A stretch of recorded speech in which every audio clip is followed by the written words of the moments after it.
Hello नमस्कार दोस्तों, स्वागत है आपका एक बार फिर से। और आज हम सबसे पहले बात करेंगे, लास्ट जो वीडियो था उसमें हमने कुछ क्वेश्चंस पूछे थे उनके बारे में। तो अपना पहला क्वेश्चन है, मृत्तिका के कणों का व्यास होता है। और आप लोगों ने, काफ़ी लोगों ने कमेंट में आंसर दिए उसके, तो बहुत अच्छी बात है। और मृत्तिका के कणों का आकार होता है 0.002 से कम। ये 2-3 बार एग्जाम में आ चुका है, अब की बार भी आने के चांस है, मोस्ट इंपॉर्टेंट सवाल है। दूसरा क्वेश्चन था अपना, निम्न में से पौधों के लिए महत्वपूर्ण जल है, तो वो होता है केशीय जल। ये भी इंपॉर्टेंट क्वेश्चन है। तीसरा बड़ा क्वेश्चन था, खड़ी फसल की मृदा में CO2 की मात्रा प्रति मृदा की अपेक्षा कितनी होती है। हमने एक डायग्राम से आपको बताया था कि भाई 2 खेत हैं, एक खेत में अपन ने फसल खड़ी कर रखी है, एक में कुछ भी नहीं है, खाली है। तो इसमें जो कार्बन डाइऑक्साइड की मात्रा है वो खाली खेत से 10 गुना अधिक होती है। तो इसका आंसर होगा ऑप्शन नंबर ए। इसके अलावा मैंने 2 क्वेश्चन पूछे थे, इनके आंसर आपने नहीं बताए कि कम अम्लीय फसलें कौन सी हैं, यानी ऐसी फसलें जो अम्लता को बहुत कम सहन करती हैं। तो उसमें आएगी पहली फूल गोभी, हो गई, चुकंदर हो गई, और बरसिम और रिजका। ये ऐसी फसलें हैं जो अम्लता बहुत ही कम सहन कर पाती हैं। इसके अलावा मैंने पूछा था आपसे कि महीन बालू का जो रेत होती है उसका आकार कितना होता है, तो वो होता है 0.20 से 0.02। ये इसका महीन बालू का आकार होता है। तो ये अपने लास्ट वीडियो के क्वेश्चन थे। अगर आपने वो वीडियो नहीं देखा है, मैंने 3 क्लासें 11th क्लास की ले चुका हूं, तो अगर आपने नहीं देखा है तो वो क्लासें आप जरूर देखें, बहुत इंपॉर्टेंट क्लासें हैं। वो क्लासें देखने के बाद में आपको 11th की बुक नहीं पढ़नी पड़ेगी, ये मेरा बिल्कुल आपसे वादा है कि आप वो वीडियो देखें। उसके अलावा 11th 12th की से कोई इंपॉर्टेंट चीज़ नहीं है। मैंने बार बार वही चीज़ें आपको बताई हैं जो इंपॉर्टेंट चीज़ें हैं, और वही मैं आपको वीडियो के माध्यम से बता रहा हूँ। इससे आपके टाइम की बचत होगी और आपको जो इंपॉर्टेंट चीज़ें हैं वो मैं वीडियो के माध्यम से बता रहा हूँ। तो आज अपना जो वीडियो है, अगली क्लास है अपनी जो बहुत इंपॉर्टेंट है, इससे कम से कम भी 3 से 4 सवाल आएंगे। आज वाली क्लास है, इससे 3 से 4 सवाल आएंगे। और वो क्लास है अपनी पोषक तत्व और उर्वरक, बहुत इंपॉर्टेंट क्लास होने वाली है। तो सभी स्टूडेंट वीडियो को शेयर करें और ज़्यादा से ज़्यादा इस वीडियो को देखें। आज वाली क्लास है बहुत इंपॉर्टेंट क्लास है, सभी इसको ध्यान से देखें, अपने दोस्तों के पास शेयर करें, ज़्यादा से ज़्यादा वीडियो को लाइक करें, लास्ट तक वीडियो देखें, क्योंकि इसमें 3 सवाल भी आ जाते हैं, इस चैप्टर से 4 सवाल भी आ जाते हैं, 5 भी आ सकते हैं। तो ये चैप्टर बहुत इंपॉर्टेंट है आपके लिए, और चैप्टर का नाम है पोषक तत्व एवं उर्वरक। और कोई भी गाइड आप पढ़ लेना, लेकिन जो 11th वाली बुक है और ये चैप्टर है, इसी में से ये सवाल आएंगे और इसी को ऑथेंटिक माना जाएगा। तो ये चैप्टर आपके लिए बहुत इंपॉर्टेंट है। शुरू करते हैं। 1939 में आर्नन और स्टाउट नाम के जो वैज्ञानिक हुए, इन्होंने पौधों के लिए आवश्यक पोषक तत्वों के मापदंड निर्धारित किए। और आवश्यक पोषक तत्व पौधों के लिए हैं 17। 17वां कौन सा है? निखिल, ये Na17।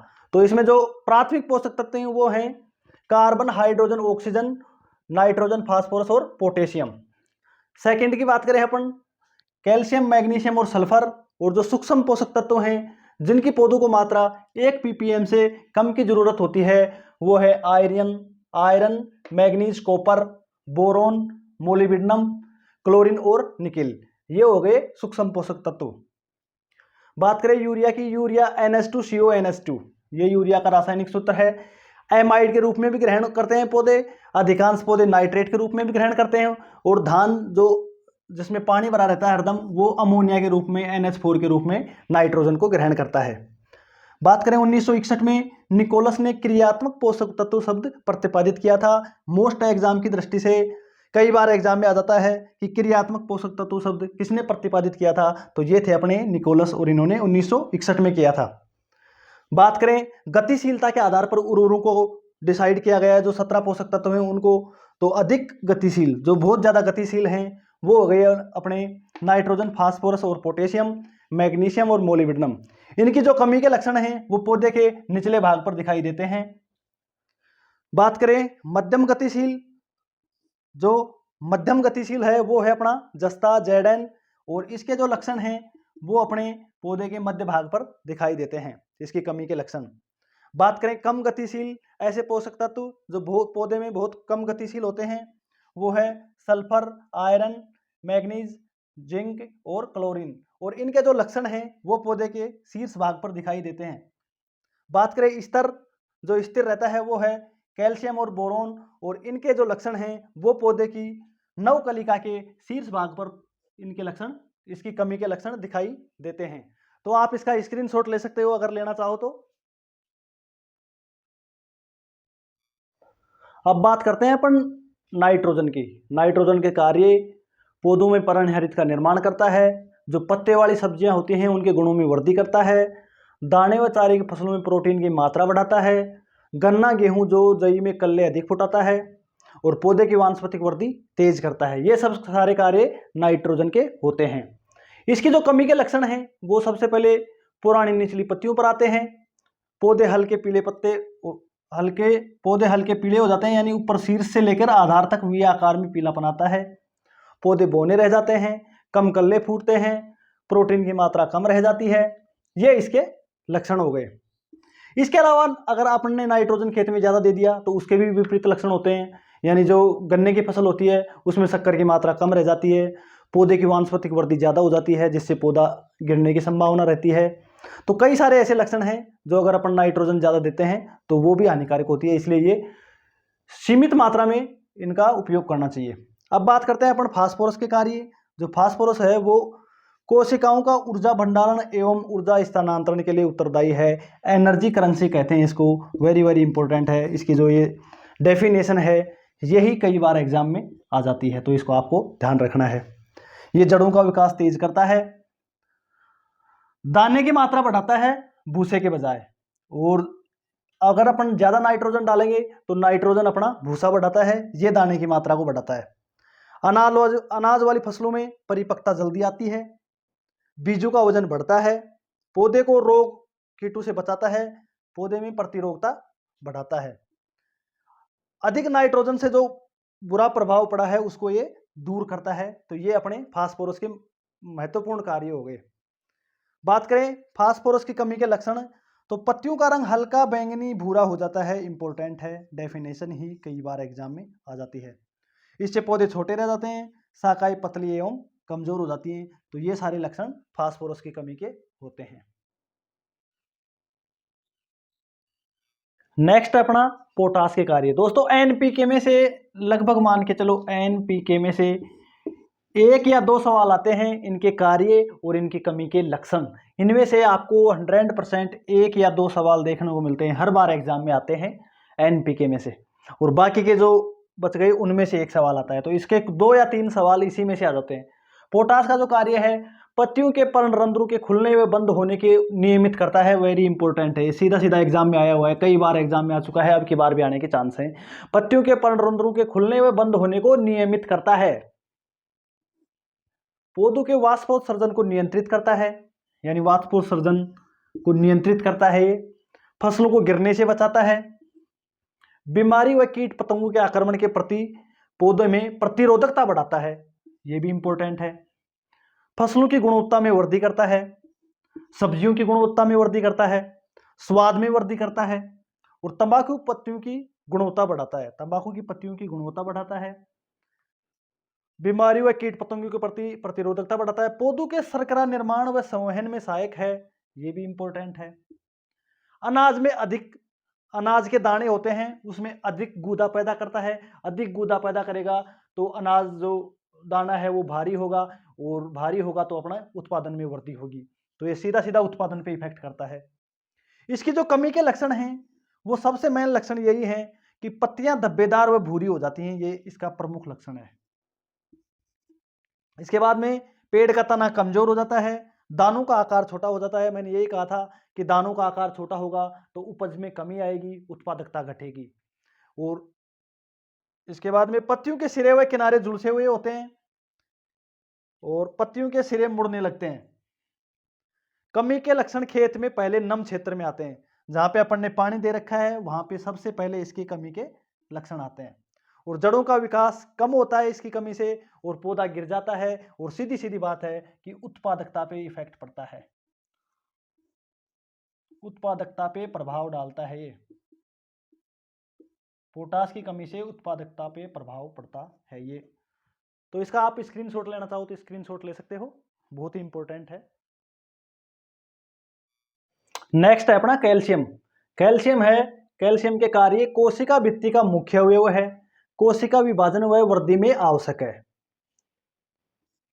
पौधों में कई किण्वकों काइनेज, एमाइलेज, कास्फोलाइपेज को नियमित करता है। ये बहुत ही इंपॉर्टेंट है। सीधा सीधा कई बार एग्जाम में सवाल आता है कि ऐसा कौन सा पोषक तत्व है जो काइनेज, एमाइलेज, कास्फोलाइपेज किण्वकों का निर्माण या उनको नियमित करने में सहायक है। वो है कैल्शियम। ये सीधा एग्जाम में इसी प्रकार से सवाल आ सकता है। आगे बात करें, जो दलहनी फसलें होती हैं उनकी जड़ों की ग्रंथियों के विकास में कैल्शियम बहुत ही सहायक है। पौधों में कार्बोहाइड्रेट के संचालक में सहायक है, ये भी मोस्ट है। अब बात करते हैं कैल्शियम की कमी के लक्षण। अग्रिम कलिका सूख जाती है, जो पौधे की अग्रिम कलिका होती है वो सूख जाती है। फल अपरिपक्व अवस्था में मुरझा जाते हैं। फली और फल होते हैं, फलियां और फल वो अपरिपक्व अवस्था में ही मुरझा जाते हैं, ये इसका इंपॉर्टेंट लक्षण है। नई पत्तियों के किनारे झुक जाते हैं, यानी होकिंग हो जाती है या सिकुड़ जाते हैं, ये इंपॉर्टेंट लक्षण है। नई पत्तियों के किनारे झुक जाते हैं या फिर सिकुड़ जाते हैं, झुकने को अपन होकिंग कहते हैं। और नई पत्तियां हैं वो सफेद हो जाती हैं, इसकी कमी के लक्षण, मेन लक्षण यही है इसके। इसके बाद में है पौधा बौना दिखाई देता है। पौधों में पुष्पन व परिपक्वता लेट आती है, पुष्पन व परिपक्वता देरी से आती है। दाने पौधे में कम पड़ते हैं, और ये इसके मेन लक्षण हो गए। अब आता है अगला अपना मैग्नीशियम। मैग्नीशियम के कार्य हैं पर्णहरित क्लोरोफिल की संरचना में आवश्यक है, वेरी वेरी इंपॉर्टेंट आया हुआ है एग्जाम में कि कौन सा पोषक तत्व पर्णहरित की लिए आवश्यक है, तो वो है अपना मैग्नीशियम। तेल व वसा का निर्माण में को बढ़ाता है, मैग्नीशियम तेल व वसा के निर्माण को बढ़ाता है। और राइबोसोम का अवयव है, ये इसके प्रमुख कार्य हो गए मैग्नीशियम के।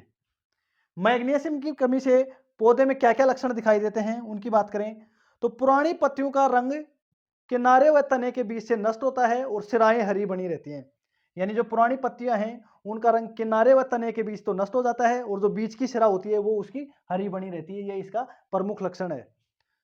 अधिक कमी से पुरानी पत्तियों पर मृत ऊतकों के साथ में बैंगनी रंग के धब्बे हो जाते हैं। और जो बैंगनी और भूरे भूरे रंग के धब्बे में बात करूं आपको, बैंगनी और भूरे रंग के धब्बे ये किसकी कमी से होते हैं? पत्तियों पर बैंगनी और भूरे रंग के धब्बे होते हैं, ये होते हैं अपने फास्फोरस की कमी से। फास्फोरस मैंने पहले बताया था। और केवल अधिक कमी से पुरानी पत्तियों पर मृत ऊतकों के साथ में बैंगनी धब्बे ये होते हैं अपने मैग्नीशियम की कमी से। पत्तियां छोटी रह जाती हैं और ऊपर की ओर मुड़ जाती हैं, ये भी इसका इंपॉर्टेंट कार्य वो है लक्षण। और पत्तियां अपरिपक्व अवस्था में ही पत्तियां गिर जाती हैं, ये इसके मैग्नीशियम के प्रमुख लक्षण हो गए। आप इसका चाहो तो स्क्रीनशॉट ले सकते हो। दोस्तों ये सब चीजें आपको किताबों में मिल जाएंगी, आपकी जो गाइड है उनमें मिल जाएंगी, लेकिन उनमें बहुत ज्यादा डीपली दिया हुआ है। यहाँ पे मैंने केवल वो मेन लक्षण बताए हैं, वो मेन कार्य बताए हैं जो आपके लिए इंपॉर्टेंट हैं। इसी वजह से ये क्लासेज मैंने आपके लिए शुरू की हैं, तो आप इन क्लासों को लास्ट तक देखें, हर वीडियो को लास्ट तक देखें, बहुत इंपॉर्टेंट चीजें आपके लिए इसमें बताई गई हैं। अब है अपना नेक्स्ट टॉपिक, गंधक के कार्य। गंधक है जो तिलहनी फसलों के लिए बहुत ही आवश्यक है। तिलहनी फसलों में ये तेल का निर्माण में को बढ़ाता है और दलहनी फसलों की जड़ों में जो ग्रंथियां हैं उनको ये विकसित करता है। पौधों में सुगंध तेल बनाने के लिए बहुत जरूरी है। और बोयाटीन, विटामिन बी, कोएंजाइम ए व मेटाबोलाइट के निर्माण में सहायक है, ये इसके इंपॉर्टेंट कार्य हैं। तो ये गंधक है जो विशेष तौर से तिलहनी और दलहनी फसलों के लिए तो बहुत ही जरूरी है। अब इसकी कमी के जो लक्षण हैं उसमें ये है कि पौधे की वृद्धि बहुत धीमी हो जाती है और जो पूरा पेड़ है वो पीला पड़ जाता है इसमें।